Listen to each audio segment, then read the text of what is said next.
mirando de frente con el corazón inflamado de amor, un pueblo ferviente que aclama y refleja a Dios.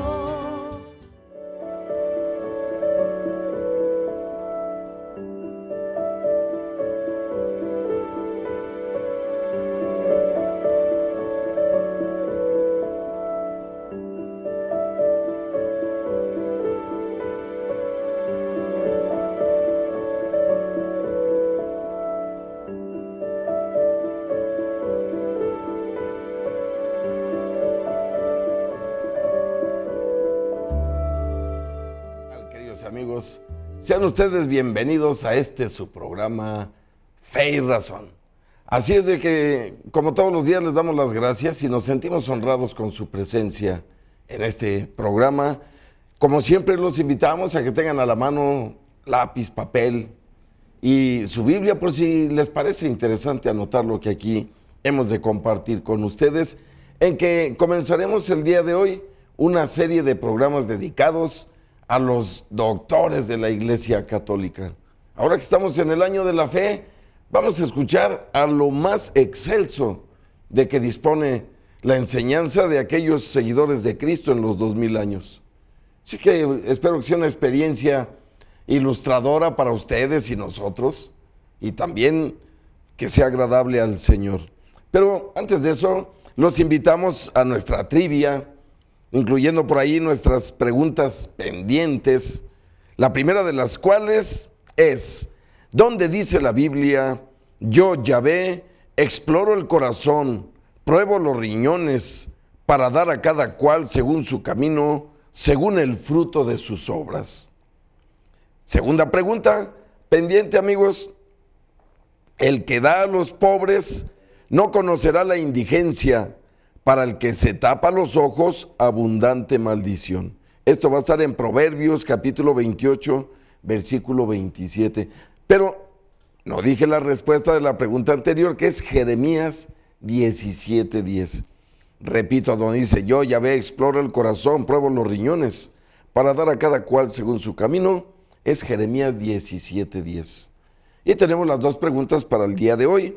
La primera de las cuales: ¿dónde dice la Biblia, queridos, si la conciencia no nos condena, tenemos plena confianza ante Dios, y cuanto pidamos lo recibimos de Él, porque guardamos sus mandamientos y hacemos lo que le agrada? ¿Dónde dice esto, amigos, en la Biblia? ¿Qué es la esencia de lo que nos pide Jesús en nuestra relación íntima con Él? Repito, queridos, si la conciencia no nos condena, tenemos plena confianza ante Dios, y cuanto pidamos lo recibimos de Él, porque guardamos sus mandamientos y hacemos lo que le agrada. ¿Dónde dice, amigos? Y segunda y última pregunta de este programa: ¿dónde dice la Biblia? Si alguno dice, amo a Dios, y aborrece a su hermano, es un mentiroso.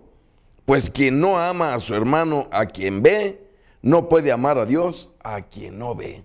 ¿Dónde dice la Sagrada Escritura estas palabras tan hermosas, amigos?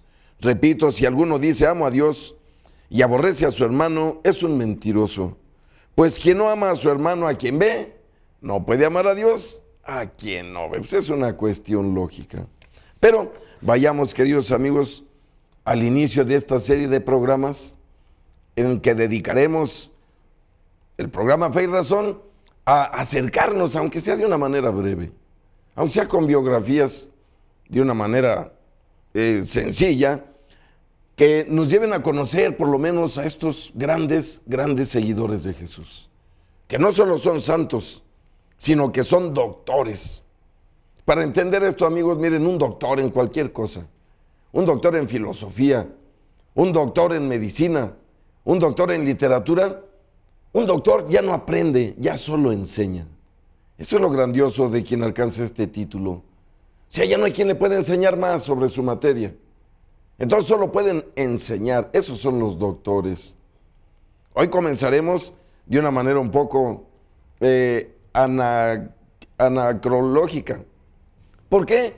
Porque vamos a empezar con San Antonio de Padua, uno de los grandes doctores de la Iglesia. Hemos querido llevar a ustedes cada uno de los doctores, que son 35, de manera cronológica. Es decir, del que vivió primero y luego después. Pero hemos querido empezar con San Antonio de Padua para que él abra el camino de los doctores, puesto que tiene una singular distinción. Ha sido el santo canonizado más rápido en la historia de la Iglesia. A los 11 meses de su muerte estaba ya canonizado. Si es que vamos a ponerle atención a este gran santo que a veces malentendemos. Mucha gente lo usa para buscar novio, nombre. Fue una mente brillantísima. Vayamos a su biografía, amigos.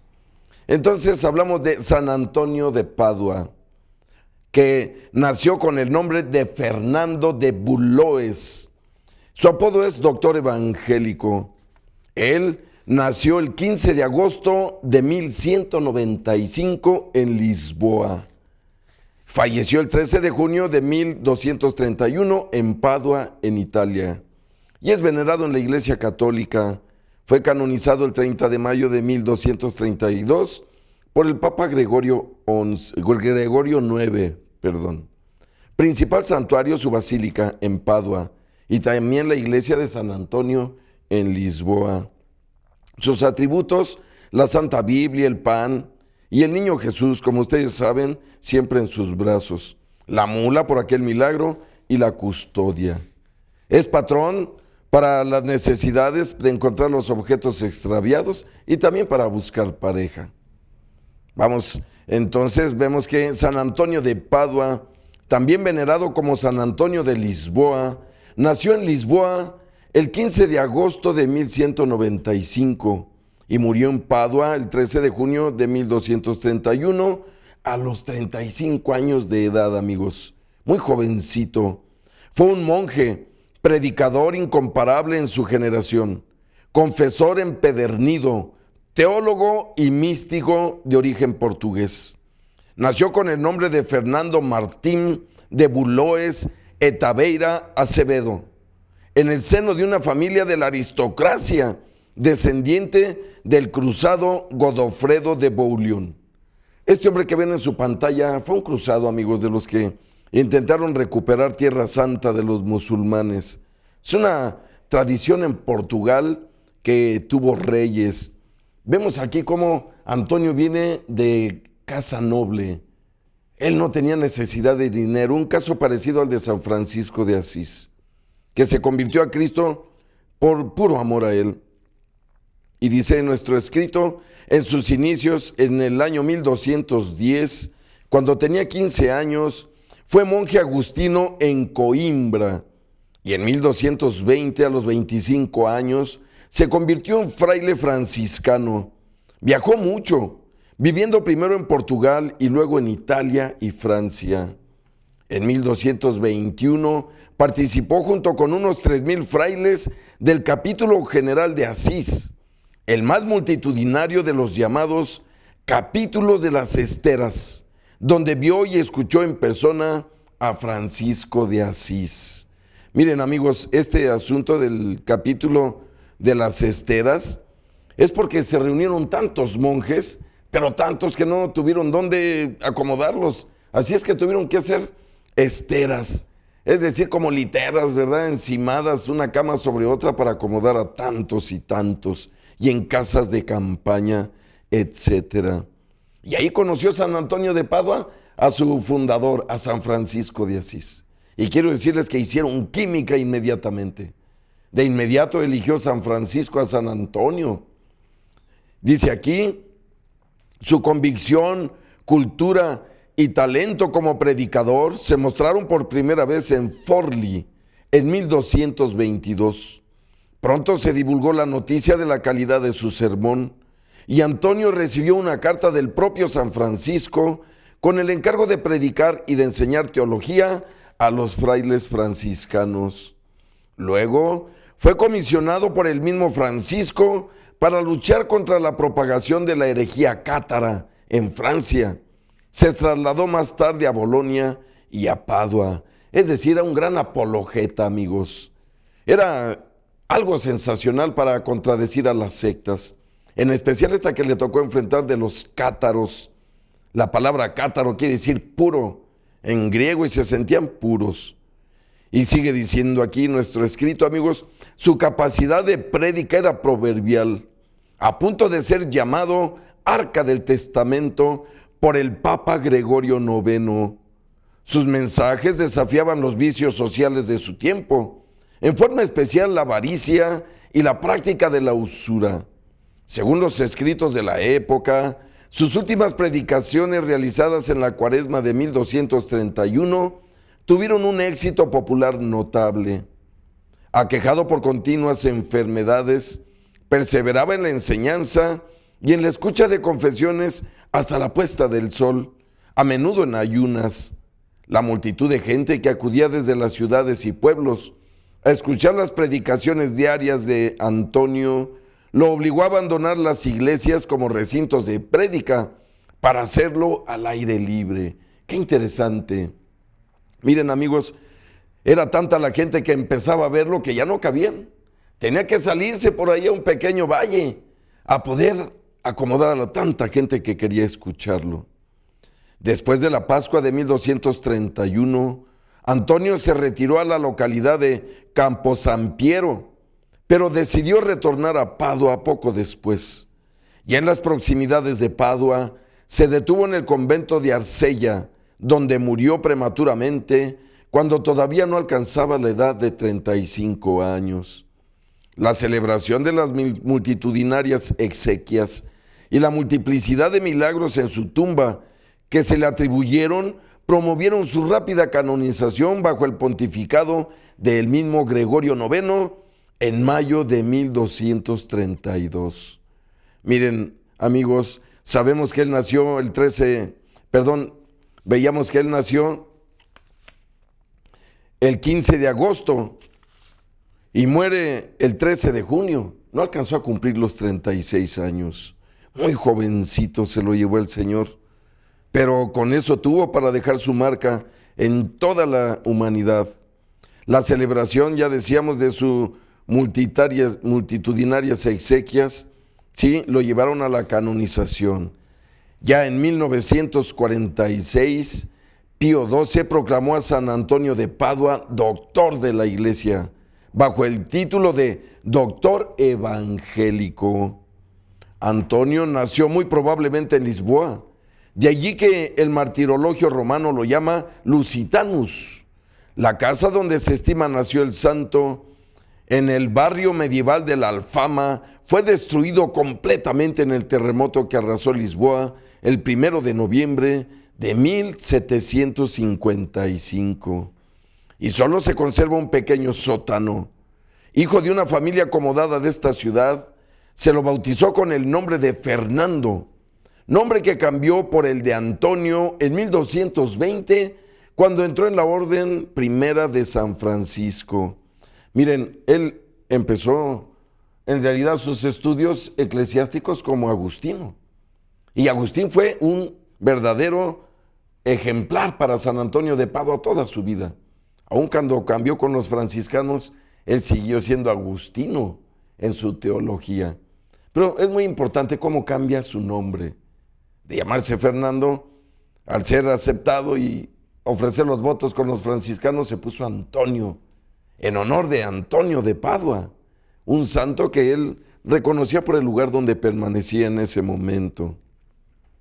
Y dice aquí, se educó en la escuela catedralicia local. Contrariando los deseos de su familia, Fernando ingresó en la abadía agustina de San Vicente en las afueras de Lisboa. Los monjes de la Orden de San Agustín, de la cual él era miembro, eran famosos por su dedicación a los estudios.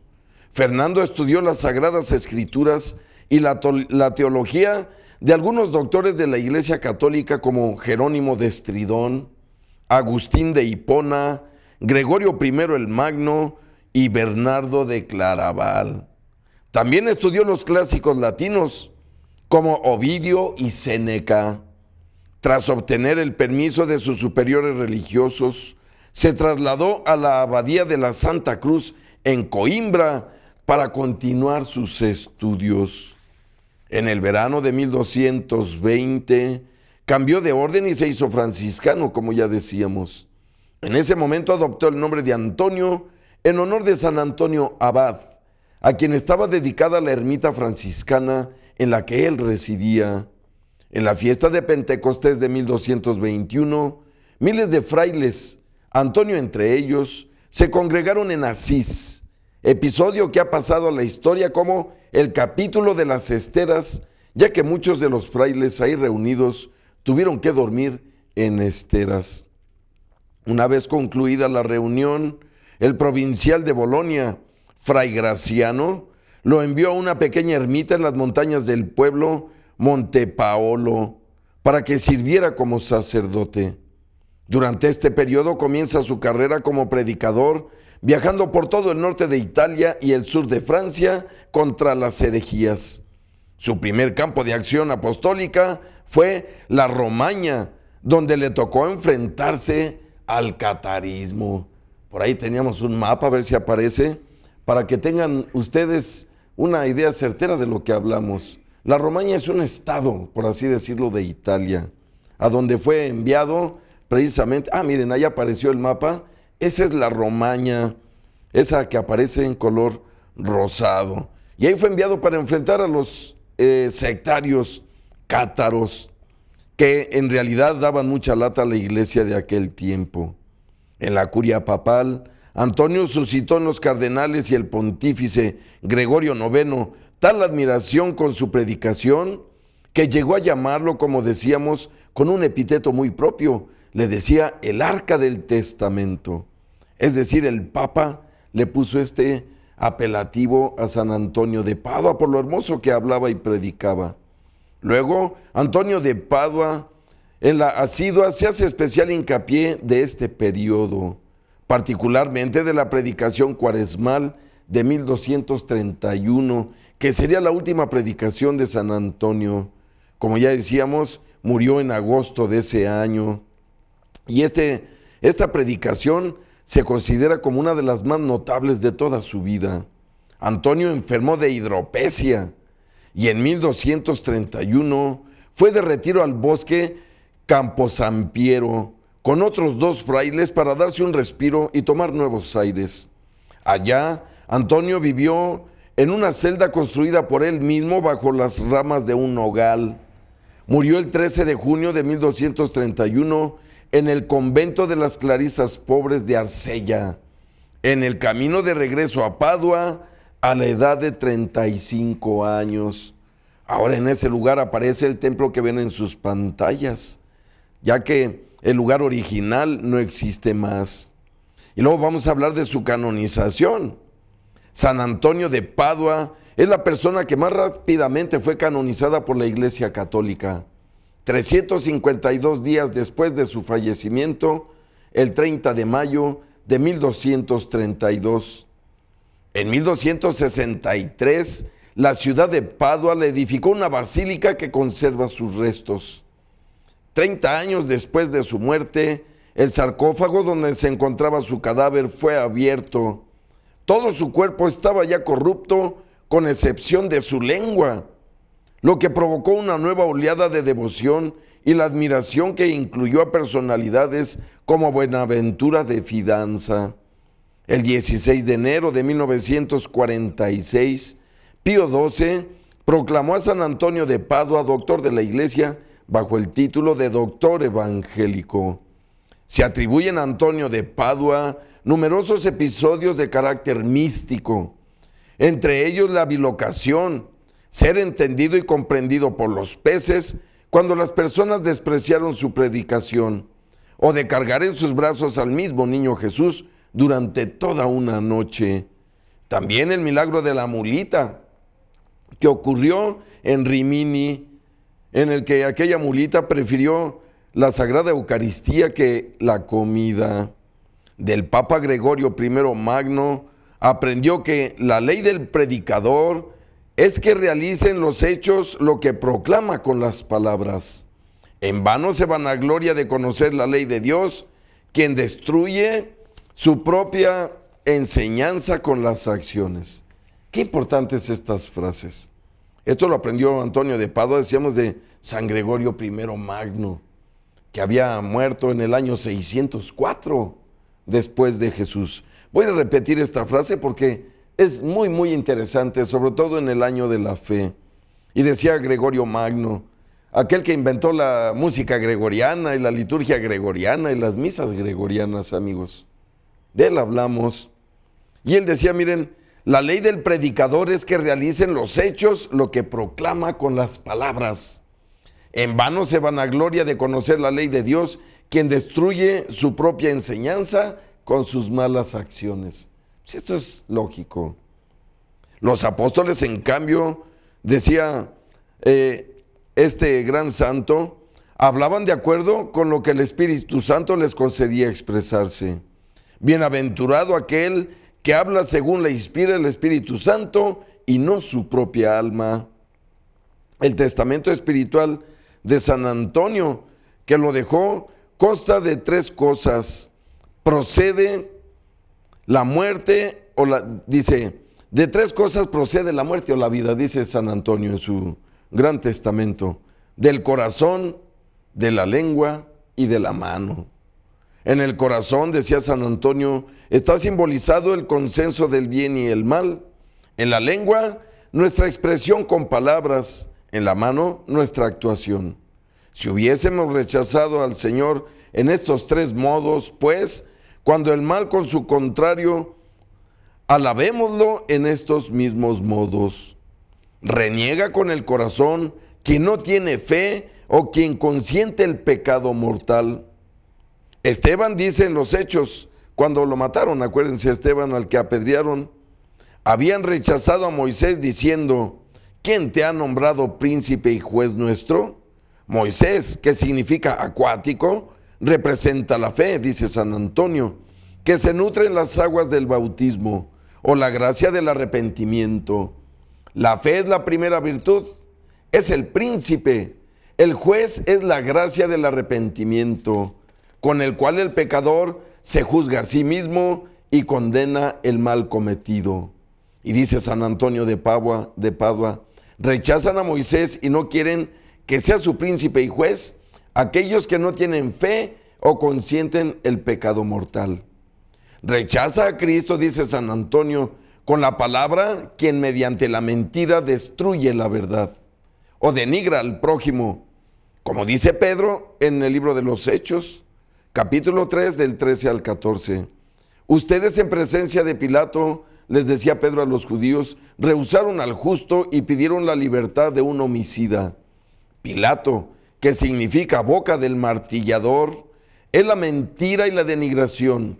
Rechazan a Cristo quienes martillan y destruyen la verdad con la mentira y la caridad del prójimo con la denigración. Qué palabras de este gran santo. Por algo son doctores, amigos. Y nos sigue enseñando San Antonio de Padua. Además, rechaza a Cristo con la mano, dice San Antonio, quien actúa perversamente con las acciones. Él niega a Dios con los hechos, dice el apóstol en Tito 1:16. Entonces aquellos que rechazan a Cristo en las tinieblas del pecado, que se arrepientan ante la predicación de la palabra de Dios, para que a la luz de la penitencia puedan confesarlo junto con Pedro 3 veces. Amo, amo, amo. Amo con el corazón por medio de la fe y de la devoción. Amo con la palabra afirmando la verdad y edificando al prójimo. Amo con la mano por medio de un modo de actuar puro, limpio y agradable a Jesús.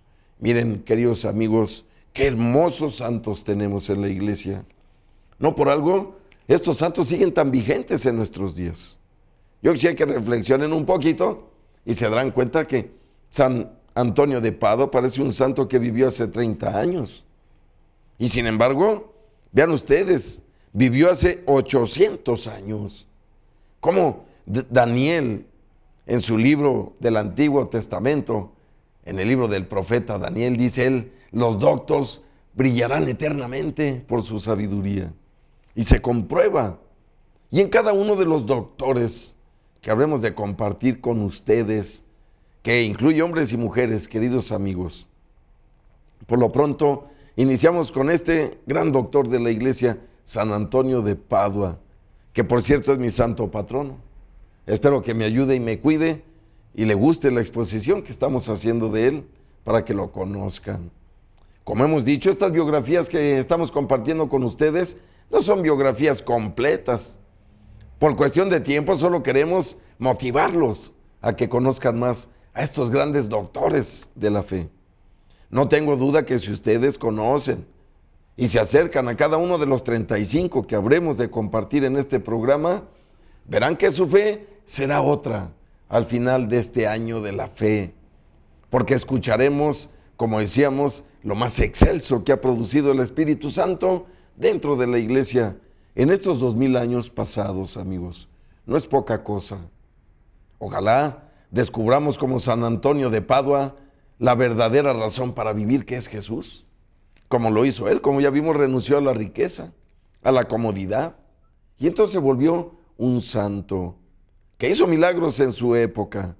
Solo lo recuerdo aquel pasajito en el que enfrentó a los sectarios que se llamaban los bogomilos, ¿verdad? Que era una secta por ahí italiana que no creían en la divinidad de Jesús y se burlaban de la Sagrada Eucaristía. Y un sectario retó a San Antonio de Padua. Le dijo: oye, si es cierto que esa Eucaristía viene de Dios, demuéstramelo con un hecho que sea sobrenatural. Y entonces San Antonio aceptó el reto y le dijo: mira, vamos a dejar esta mulita 3 días sin comer. Y el día que la soltemos para comer, tú le vas a poner pasto y yo le voy a poner la Sagrada Eucaristía. Si está Dios en la Sagrada Eucaristía, veremos el resultado. Y todo el mundo se enteró, amigos. Esto fue muy conocido. Todo el pueblo quería estar presente para ver este reto. Cuando llega el día, traen aquella burrita hambrienta y aquel sectario le ofrecía pasto para que comiera, y San Antonio de Padua estaba parado en un lugar con una pequeña custodia, con el cuerpo y la sangre de nuestro Señor ahí. Para sorpresa de todos, aquella mulita, en lugar de irse a la comida, gira hacia donde estaba la Eucaristía y se arrodilla, amigos, con sus manitas. Por ahí pasamos hace rato una imagen de este milagro. A lo mejor conocen este milagro que se conoce como el milagro de la mula. Pues fue San Antonio de Padua quien lo llevó a cabo. Como aparecen tantos milagros en la Sagrada Escritura, para convencer hasta los que no quieran entender. Pero vayamos a un breve corte, queridos amigos, y volvemos aquí a Fe y Razón. Escríbanos y llámenos. Recuerden, feyrazon@mariavision.com. Volvemos de un breve corte.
En el mes de marzo iniciamos la construcción del templo de San Judas Tadeo. 14.800 feligreses trabajan con mucho empeño para tener una casa de oración, un lugar donde celebrar la Eucaristía, un lugar para todos, un lugar para la familia de Dios. Nuestro templo está en Zapopan, Jalisco, México, Colonia Bosques del Centinela. Son muchos los que colaboran con la construcción de nuestro templo. Te invitamos a que te